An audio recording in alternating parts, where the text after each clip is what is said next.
Olá, tudo bem? Estamos aqui mais uma vez para comentarmos sobre a palavra de Deus. E hoje eu gostaria de falar sobre esse assunto aí, ó. Jesus não nasceu em dezembro, e isso importa. Eu achei esse slide na internet, achei super interessante.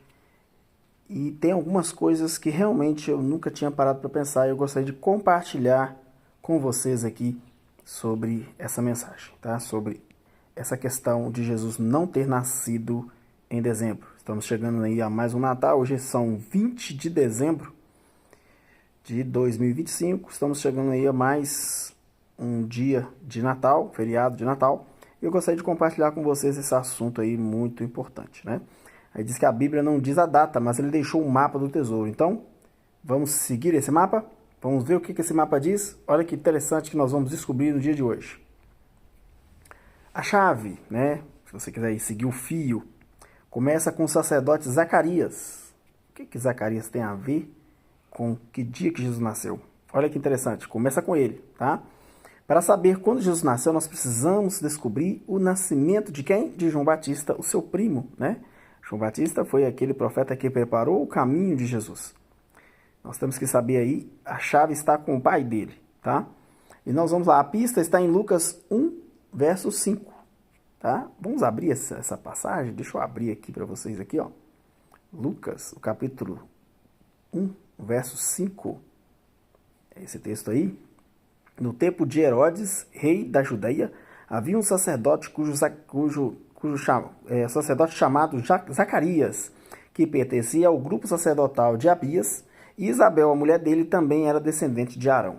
Então nós vemos aqui que Zacarias, ele era um sacerdote, né? E ele era do grupo sacerdotal de Abias, ou da turma de Abias. E aí vemos aí a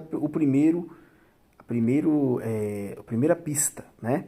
Zacarias era do turno de Abias, a oitava turma. O que significa isso? Vamos ver? Havia, para cuidar do santuário, turnos de sacerdotes. Os sacerdotes faziam em turnos, ok? Então, cada semana tinha um sacerdote que era responsável por cuidar ali do santuário, tá? E havia 24 turmas. Foram escaladas 24 turmas, tá? De acordo com o mandato do Senhor. Isso está em 1 Crônicas, capítulo 24, no verso 10, tá? E lá está falando que Abias, ele pertencia à oitava turma. Vamos abrir? 1 Crônicas, vamos aqui abrir aqui de novo aqui a Bíblia. Vamos abrir aqui, ó. 1 Crônicas, primeiro livro de Crônicas, no capítulo 24, tá? Aqui fala o verso 10. Vamos abrir aí o verso 10. Mas eu gostaria aqui de estar falando aqui todas as turmas, tá? Aqui, ó, desde do verso 6 para frente, todas as turmas. E aqui no verso 10, a oitava era quem?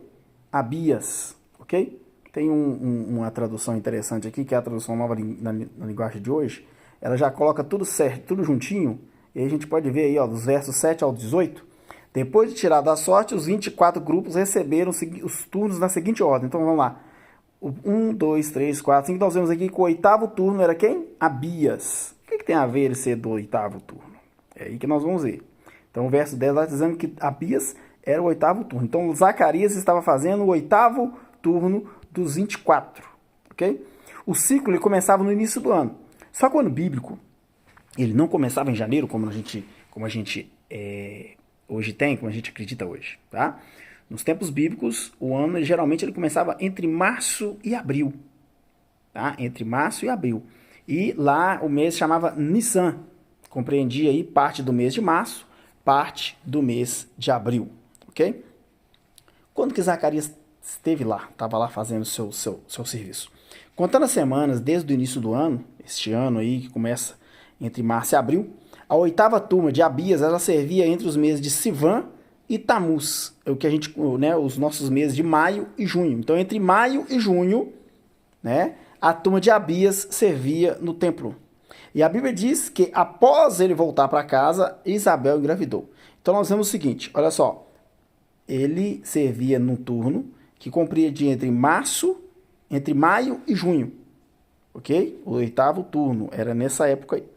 E a Bíblia diz que depois que ele serviu o turno dele, ele voltou para casa. Vamos lá na Bíblia para vermos se isso é verdade?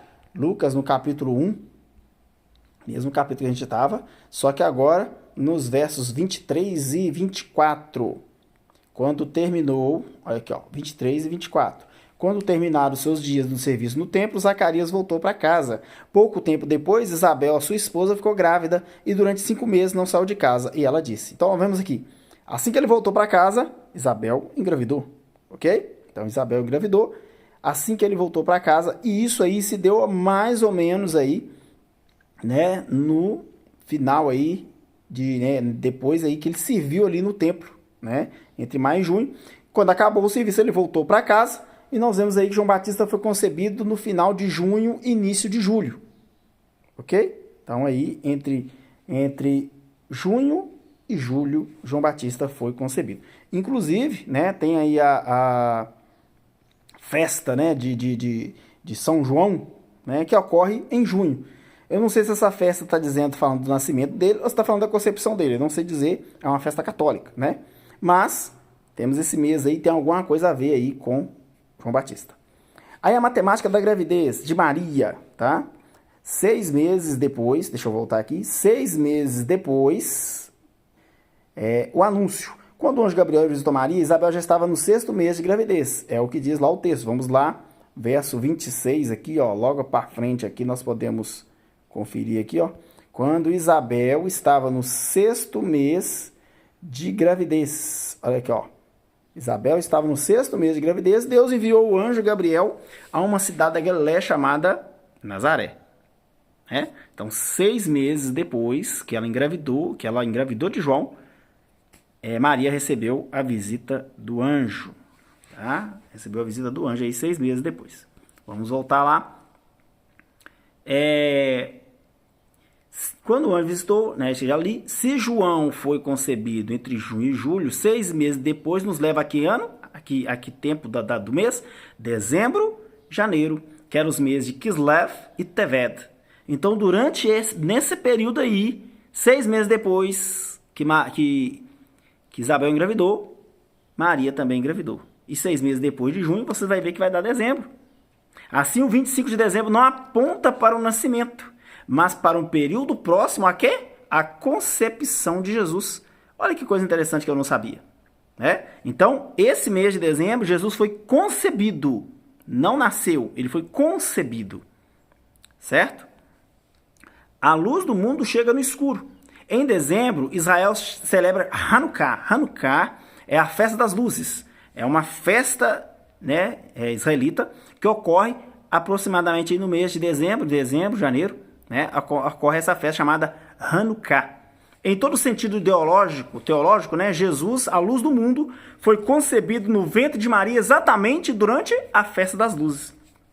E aí eu me lembrei de um vídeo interessante que eu vi um tempo atrás. Né? Eu vi alguém falando sobre isso e eu achei interessante. E é fácil de a gente achar na internet. Olha só, eu vou aqui no vídeo que eu já preparei para vocês. Olha que coisa interessante isso aqui, hein? Olha só isso, olha. Você sabia que quando o óvulo é fecundado ele emite luz? Olha só o que acontece, olha. Bem na hora da fecundação, olha só.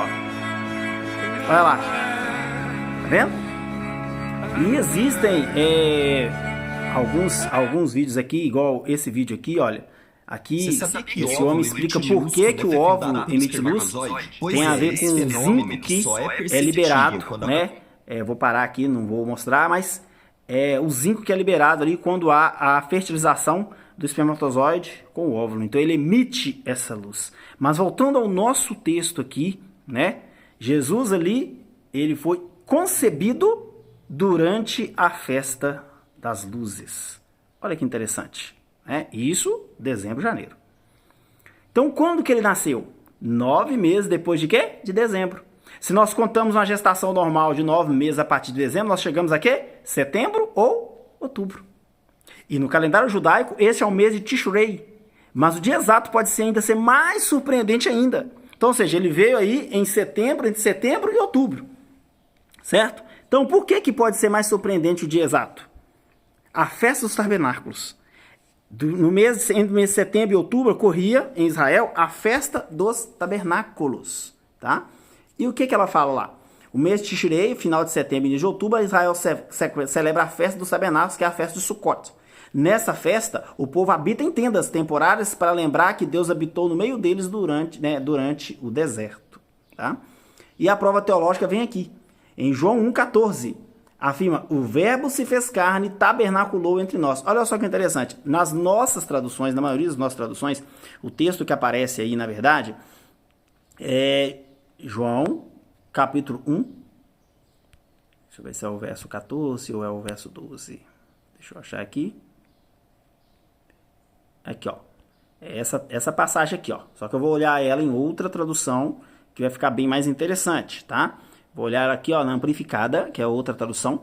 E aqui tá dizendo, ó, a palavra tornou-se carne e tabernaculou entre nós. Nas traduções que a gente tem, fala morou entre nós, tá? Ou, olha lá, ó. Se fez carne e habitou entre nós, tá? Mas é importante saber o seguinte, que na verdade essa palavra habitou, ela não tem no original. No original não é habitou. A palavra que é usada lá, aqui ó, eu vou voltar lá no negócio falando. A palavra original grega, skeno, ou skenosis, significa literalmente tabernaculou ou armou a sua tenda entre nós. Olha só que interessante. Ele armou a sua tenda entre nós, tá? E aqui ó, eu tenho aqui vários dicionários aqui nessa Bíblia que eu uso aqui no meu telefone, e eu tô vendo aqui a palavra eskenousen, que é essa palavra aqui, ó, habitou, tá vendo? Eu vou clicar aqui para vocês verem o significado dela, olha lá. Fixar o tabernáculo, teu tabernáculo, habitar ou viver no tabernáculo, morar. Aqui embaixo nós vemos acampar, ocupar, residir, certo? E nós vemos aí várias, sempre a mesma, mais ou menos a mesma significado. Habitar, né? Olha lá. Estender o seu tabernáculo, habitar, morar. Mas eu quero deixar claro para vocês uma coisa. Sempre habitar aí é sempre tenda. E você sabe que a habitação de tenda, tenda é barraca, gente. Barraca não é uma coisa que você vai habitar para sempre. É uma coisa temporária, é uma morada temporária. E aqui Jesus quis mostrar aqui que ele tabernacularia entre nós temporariamente.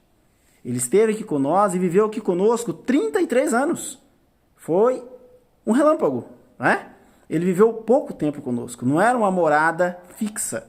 Não era uma morada, ele não ia morar com a gente aqui, não nesse sentido aqui, quando ele se encarnou aqui na Terra, ele não ia ficar aqui para todo sempre. Então, era uma morada temporária. Tabernaculou entre nós. Ele fixou o seu tabernáculo aqui entre nós, a sua barraca, a sua tenda, de forma temporária. Por isso que muitos estudiosos entendem que o nascimento de Jesus se deu no início da festa do tabernáculo, sendo provável que ele tenha nascido no primeiro dia da festa, em 15 de Tishrei. Em nosso calendário, essa festa sempre ocorre entre o final de setembro e o início de outubro, variando de ano para ano, porque o calendário judaico não é como o nosso, ele é lunisolar. Não importa o dia exato, variação no calendário, mas os sinais bíblicos mostram que Deus planejou tudo milimetricamente. Ele foi concebido na festa das luzes e nasceu na festa dos tabernáculos para habitar entre nós. Então, gente, eu queria passar para vocês essa mensagem. É uma mensagem muito interessante, né? Jesus não nasceu em dezembro. Ele não nasceu em dezembro. Ele nasceu entre setembro e outubro. Mas em dezembro ele foi concebido. E ele foi concebido durante a festa das luzes. Eu mostrei para vocês que quando há ali a concepção, o óvulo se une com o espermatozoide, há uma luz. Então Jesus ali se fez luz. Houve luz no meio da escuridão. Houve luz. E Jesus foi concebido de Maria. Foi concebido em Maria, ali durante a festa das luzes. E depois ele nasceu durante a festa dos tabernáculos. Então que Deus possa aí nos abençoar e nós possamos tirar aí para nós hoje, o seguinte, que o Senhor Jesus veio durante a festa das luzes, tabernaculou entre nós, mas ele deseja que nós habitemos com ele para todo sempre, na eternidade. Então que nesse Natal você possa lembrar disso. Jesus veio, se fez luz para nós. Ele é a luz do mundo, se fez luz para nós. Porque nós vivíamos em trevas, mas por causa dele, hoje, temos a chance de viver com ele eternamente, num lugar que não haverá trevas. Num lugar que é só luz, como ele é só luz. Que Deus nos abençoe, que todos possam ter aí um ótimo fim de ano e também um Natal muito bom, que você possa viver e com a sua família possa celebrar a vinda de Jesus a essa terra para nos salvar.